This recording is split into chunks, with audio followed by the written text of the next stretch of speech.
बच्चे हैं, अगर 7 साल से कम उम्र है तो उसको अपनी वालदा के साथ रहने दिया जाए, क्योंकि अगर उसका वालिद भी जेल में हो, वालदा भी जेल में, तो बच्चा बेचारा कहाँ जाएगा? खुदा ना खास्ता उसको कहाँ रखा जाएगा?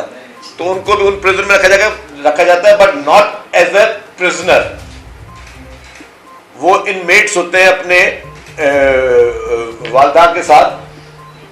तो ये है कानून। और ये भी बता दूं कि इनमें से कोई भी शख्स जेल में हुकूमत की इमा पे नहीं है। ये जब भी कोई इलीगल इमिग्रेंट होता है तो उसको पुलिस या FIA या बाकी इदारे जो है वो उनको गिरफ्तार करके लेके जाते हैं कोर्ट्स में। ये अदालतों के अहकामात पर ये लोग जो हैं वो फिर जाते हैं। मेरी गुजारिश होगी कि आज इस प्रेस कॉन्फ्रेंस के बाद अगर आप लोग मिनिस्टर साहब के साथ जेल विजिट करना चाहें, ये चीजें जो अभी सिर्फ दिखाई गई हैं इसको फिजिकली खुद मॉनिटर करना चाहें, अपने कैमरास के जरिए दिखाना चाहें तो भले दिखा। लेकिन मेरी एक गुजारिश होगी कि उसमें कोशिश कीजिएगा कि इन प्रिजनर या बच्चों की पिक्चर्स को ब्लर कर दें तो ज़्यादा बेहतर होगा।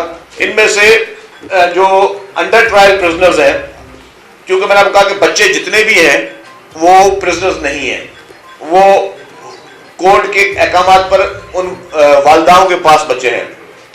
तो 129 टोटल मैंने बताया कि जो भी फीमेल है, उसमें से जो अंडर ट्रायल है वो 75 फीमेल हैं और कन्विक्टेड जो है वो 54 फीमेल हैं। और उनको अदालतों ने कन्विक्शन दिए 2-2 महीने की। ठीक है, अब इनकी खत्म हो रही है कन्विक्शन जो है वो जनवरी में।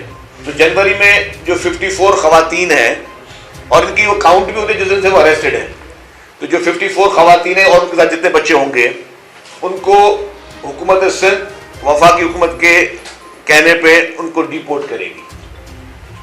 आज भी 65 रुपए फी किलो आटा सिंध भर में फराहम किया जा रहा है,